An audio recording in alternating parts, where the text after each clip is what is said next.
Sydney में आपका स्वागत है। सभी छुट्टियों के साथ एक समस्या यह है कि आप मौसम की गारंटी नहीं दे सकते हैं और छुट्टियों के दौरान कोई भी व्यक्ति आश्रय की तलाश में समय बर्बाद नहीं करना चाहता है। इस वीडियो में मैं आपको एक शानदार दिन की यात्रा दिखाने जा रहा हूं जो बारिश, ओले या धूप में की जा सकती है। और इसकी सबसे अच्छी बात यह है कि यह अपेक्षाकृत सस्ती है।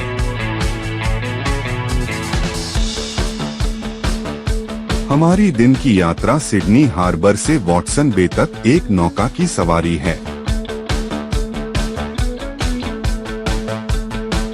हालांकि यह पहली बार में बारिश में एक बढ़िया विचार नहीं लग सकता है। वीडियो देखें और मैं आपको दिखाऊंगा कि यह वास्तव में कितना आनंददायक हो सकता है। सर्कुलर क्वे के रूप में जाना जाने वाला खाड़ी सिडनी के बंदरगाह परिवहन का केंद्र है और आप ट्रेन, बस या ट्राम द्वारा आराम से वहां पहुंच सकते हैं। बस एक शांत जगह ढूंढना और बंदरगाह पर नौकाओं को देखना अपने आप में एक सुखद शगल हो सकता है। वॉटसन बे के लिए नौकाएं लगभग हर 20 मिनट में चलती हैं और प्रति यात्रा लगभग $7 खर्च होती हैं।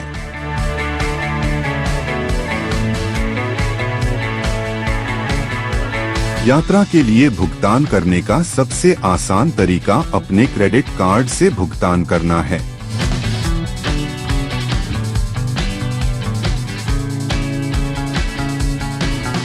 घाट नंबर 2 से फेरी रवाना होती है।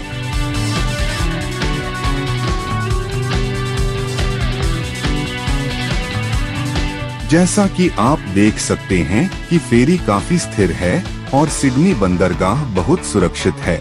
इसका मतलब है कि आप लगभग हमेशा एक सहज यात्रा के बारे में सुनिश्चित हो सकते हैं।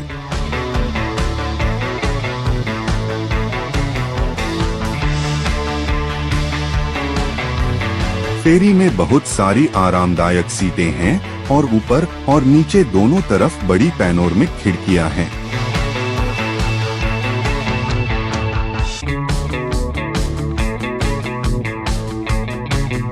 अगर मौसम अनुकूल है तो बाहरी क्षेत्र भी हैं। वॉटसन बे सिडनी हार्बर साउथ हेड के अंदर है, इसलिए रास्ते में देखने के लिए बहुत कुछ है और वहां पहुंचने पर और भी बहुत कुछ देखने को मिलेगा। जैसे ही फेरी बंदरगाह पर निकलती है, यह शहर के मुख्य क्रूज शिप टर्मिनल और बाईं ओर सिडनी के प्रसिद्ध हार्बर ब्रिज से गुजरती है।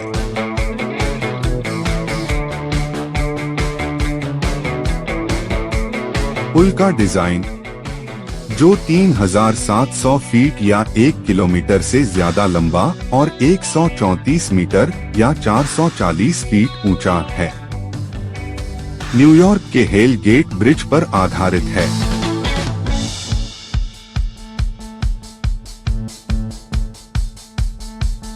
पुल 1932 में खोला गया था।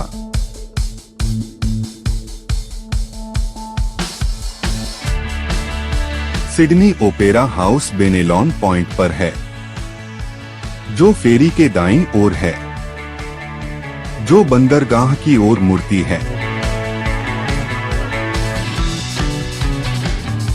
ओपेरा हाउस की पाल 65 मीटर या 200 फीट से ज्यादा आसमान में पहुंचती है। ओपेरा हाउस, जिसे 1973 में महारानी एलिजाबेथ द्वितीय ने खोला था, अब यूनेस्को की विश्व धरोहर स्थल है।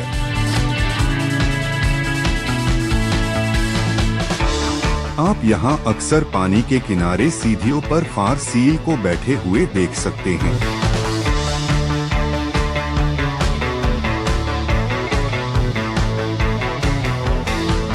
ओपेरा हाउस के पीछे फार्म कोव और सिदानी बोटनिकल गार्डन है।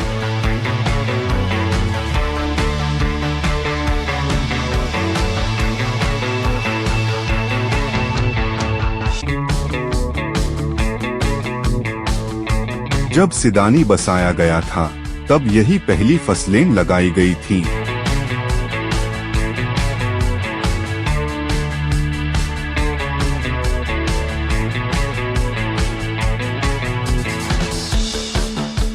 अगले इनलेट में गार्डन आइलैंड का नौसेना बेस है।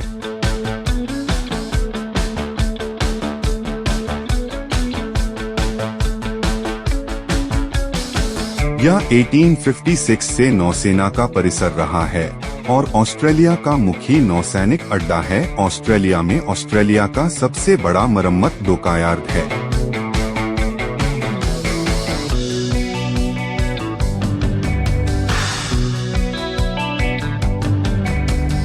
गार्डन आइलैंड नौसेना बेस के सामने फोर्ट डेनिसन है।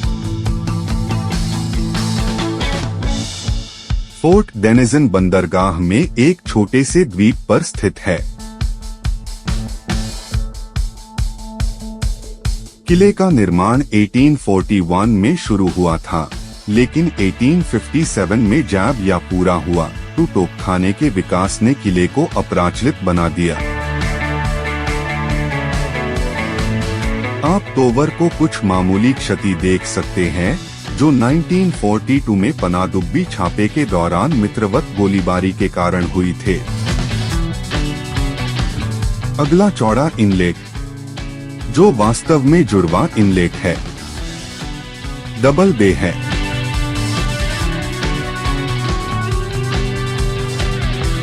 वॉटसन बे फेरी डबल बे में नहीं रुकती है। डबल बे को सिडनी के सबसे सुंदर उपनगरों में से एक के रूप में वर्णित किया गया है।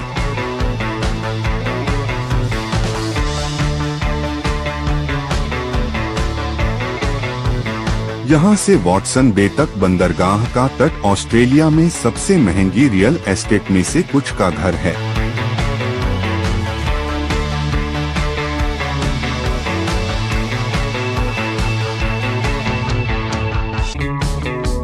अगली खादी रोज बी है। नौका पश्चिमी तरफ शार्क द्वीप से रोज बी में जाती है। हालांकि यहाँ 1877 में शार्क के हमले का रिकॉर्ड है, लेकिन इस द्वीप का नाम वास्तव में इसलिए रखा गया है क्योंकि इसका आकार शार्क जैसा है। यह एक लोकप्रिय मनोरंजन और पिकनिक स्थल है। नौका का पहला पड़ाव रोज बे में है। 1938 में रोज बे ऑस्ट्रेलिया और इंग्लैंड के बीच उड़ान भरने वाली नावों का आधार बन गया और इसलिए इसे सिडनी का पहला अंतर्राष्ट्रीय हवाई अड्डा माना जा सकता है।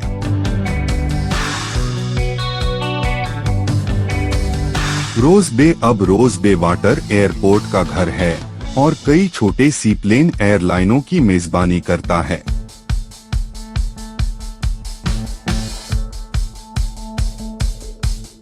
खाड़ी के पूर्वी पहाड़ी पर फर्नले कैसल देखा जा सकता है। इसे 1892 में बनाया गया था और यह सिडनी में अभी भी बरकरार बहुत कम बड़ी विक्टोरियन हवेली में से एक है।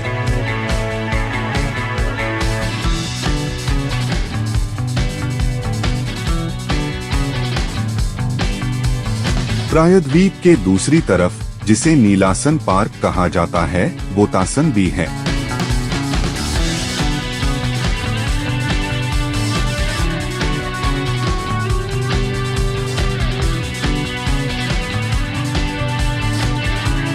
एक 1870 के दशक से खाड़ी के लिए एक नौका सेवा संचालित की जाती रही है।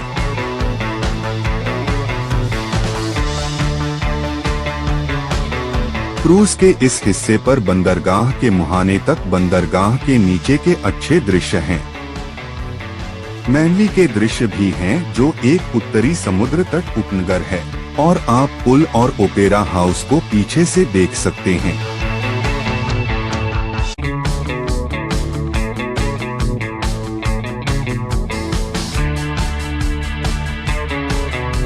इस बिंदु पर मैं आपसे कुछ बातें पूछ सकता हूँ।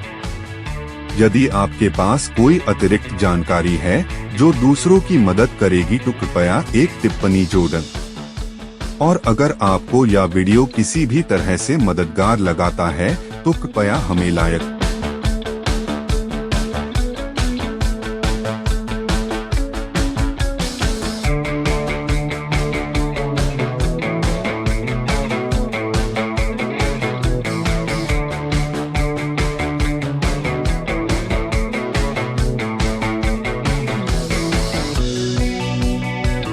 बोतासन भी बंदरगाह के साउथ हेड प्रायद्वीप पर है।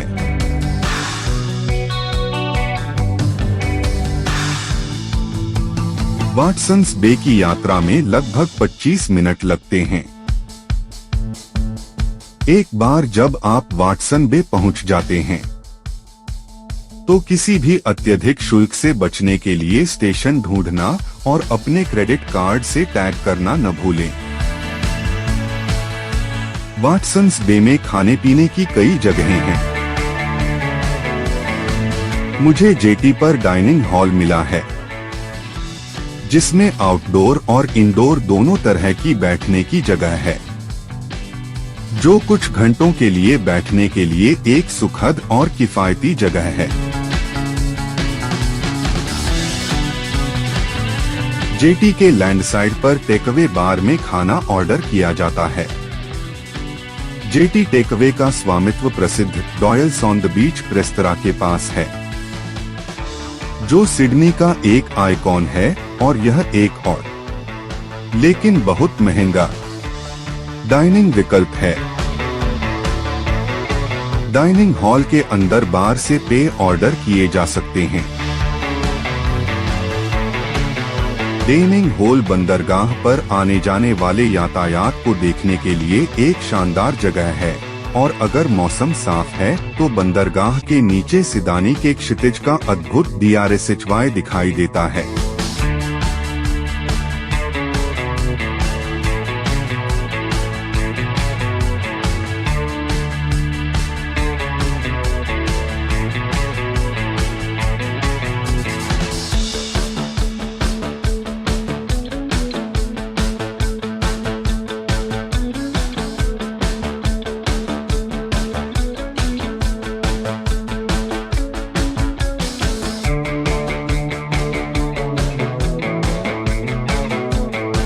बोतासन्स बी के आसपास कुछ खूबसूरत जगहें और पैदल चलाने के रास्ते हैं।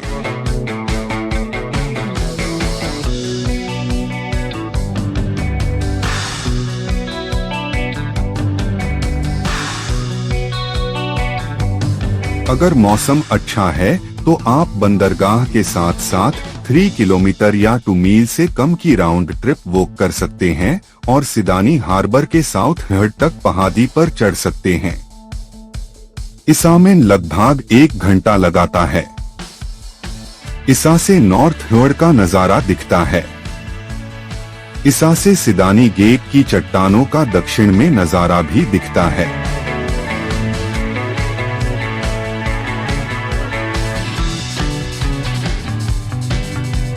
सर्कुलर क्वे के लिए वापसी की फेरी यात्रा उसी मार्ग का अनुसरण करती है जो रास्ते में सिदानी हार्बर के वही शानदार DRSHY दिखाती है।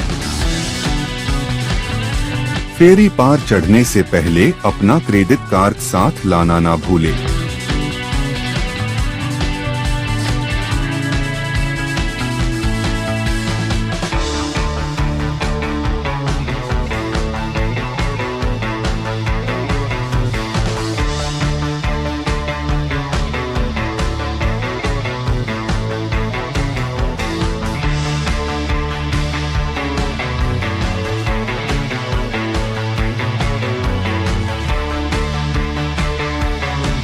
अच्छा, यह बोतासन्स बी में हमारा दिन था। जैसा कि मैंने कहा, यह सिदानी में दिन बिताने का एक बहुत ही सुखद तरीका है, तब भी जब मौसम अच्छा नहीं हो रहा हो।